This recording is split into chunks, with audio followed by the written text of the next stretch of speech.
2 Samuel, chapitre 18. David passa en revue le peuple qui était avec lui, et il établit sur eux des chefs de milliers et des chefs de centaines. Il plaça le tiers du peuple sous le commandement de Joab, le tiers sous celui d'Abishaï, fils de Tseruja, frère de Joab, et le tiers sous celui d'Itaï, de Gath. Et le roi dit au peuple, « Moi aussi, je veux sortir avec vous. » Mais le peuple dit, « Tu ne sortiras point. Car si nous prenons la fuite, ce n'est pas sur nous que l'attention se portera, et quand la moitié d'entre nous succomberait, on n'y ferait pas attention. Mais toi, tu es comme 10 000 de nous, et maintenant il vaut mieux que de la ville tu puisses venir à notre secours. » Le roi leur répondit, « Je ferai ce qui vous paraît bon. » Et le roi se tint à côté de la porte, pendant que tout le peuple sortait par centaines et par milliers.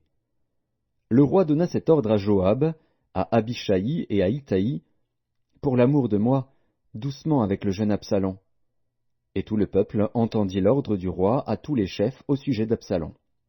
Le peuple sortit dans les champs à la rencontre d'Israël, et la bataille eut lieu dans la forêt d'Éphraïm. Là, le peuple d'Israël fut battu par les serviteurs de David, et il y eut en ce jour une grande défaite de 20 000 hommes. Le combat s'étendit sur toute la contrée, et la forêt dévora plus de peuple ce jour-là que l'épée n'en dévora. Absalom se trouva en présence des gens de David. Il était monté sur un mulet. Le mulet pénétra sous les branches entrelacées d'un grand térébinthe, et la tête d'Absalom fut prise au térébinthe. Il demeura suspendu entre le ciel et la terre, et le mulet qui était sous lui passa outre. Un homme ayant vu cela vint dire à Joab, « Voici, j'ai vu Absalom suspendu à un térébinthe. » Et Joab dit à l'homme qui lui apporta cette nouvelle, « Tu l'as vu? Pourquoi donc ne l'as-tu pas abattu sur place? Je t'aurais donné 10 cycles d'argent et une ceinture. » Mais cet homme dit à Joab, « Quand je pèserai dans ma main 1000 cycles d'argent, je ne mettrai pas la main sur le fils du roi, car nous avons entendu cet ordre que le roi t'a donné, à toi, à Abishaï et à Itaï, prenez garde chacun au jeune Absalom. Et si j'eusse attenté perfidement à sa vie, rien n'aurait été caché au roi, et tu aurais été toi-même contre moi. » Joab dit, « Je ne m'arrêterai pas auprès de toi. » Et il prit en main 3 javelots, et les enfonça dans le cœur d'Absalom encore plein de vie au milieu du térébinthe. 10 jeunes gens, qui portaient les armes de Joab, entourèrent Absalom, le frappèrent et le firent mourir. Joab fit sonner de la trompette, et le peuple revint, cessant ainsi de poursuivre Israël, parce que Joab l'en empêcha. Ils prirent Absalom, le jetèrent dans une grande fosse au milieu de la forêt, et mirent sur lui un très grand monceau de pierres. Tout Israël s'enfuit, chacun dans sa tente. De son vivant, Absalom s'était fait ériger un monument dans la vallée du roi, car il disait, « Je n'ai point de fils par qui le souvenir de mon nom puisse être conservé. » Et il donna son propre nom au monument, qu'on appelle encore aujourd'hui monument d'Absalom.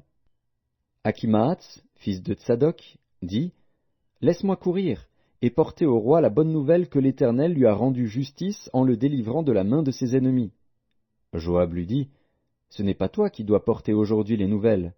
Tu les porteras un autre jour, mais non aujourd'hui, puisque le fils du roi est mort. » Et Joab dit à Cushi, « Va, et annonce au roi ce que tu as vu. » Cushi se prosterna devant Joab et courut. Achimaatz, fils de Tsadok, dit encore à Joab, « Quoi qu'il arrive, laisse-moi courir après Cushi. » Et Joab dit, « Pourquoi veux-tu courir, mon fils? Ce n'est pas un message qui te sera profitable. »« Quoi qu'il arrive, je veux courir, reprit Achimaatz. Et Joab lui dit, « Cours. » Achimaatz courut par le chemin de la plaine, et il devança Cushi. David était assis entre les 2 portes. La sentinelle alla sur le toit de la porte vers la muraille, elle leva les yeux et regarda. Et voici, un homme courait tout seul. La sentinelle cria et avertit le roi.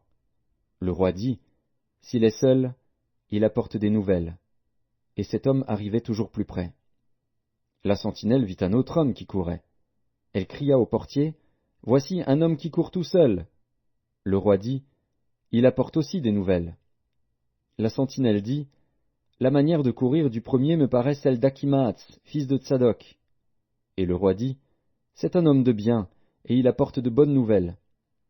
Achimath cria, et il dit au roi, Tout va bien. Il se prosterna devant le roi, la face contre terre, et dit, Béni soit l'Éternel, ton Dieu, qui a livré les hommes qui levaient la main contre le roi mon seigneur. Le roi dit, Le jeune Absalom est-il en bonne santé? Achimath répondit, J'ai aperçu un grand tumulte au moment où Joab envoya le serviteur du roi et moi ton serviteur, mais je ne sais ce que c'était. Et le roi dit, Mets-toi là de côté. Et Achimath se tint de côté. Aussitôt arriva Cushi, et il dit, Que le roi mon seigneur apprenne la bonne nouvelle. Aujourd'hui l'Éternel t'a rendu justice en te délivrant de la main de tous ceux qui s'élevaient contre toi. Le roi dit à Cushi, Le jeune homme Absalom est-il en bonne santé? Cushi répondit, Qu'il soit comme ce jeune homme, les ennemis du roi mon seigneur, et tous ceux qui s'élèvent contre toi pour te faire du mal. Alors le roi, saisi d'émotion, monta dans la chambre au-dessus de la porte et pleura. Il disait en marchant, Mon fils Absalom, mon fils Absalom, que ne suis-je mort à ta place? Absalom, mon fils, mon fils.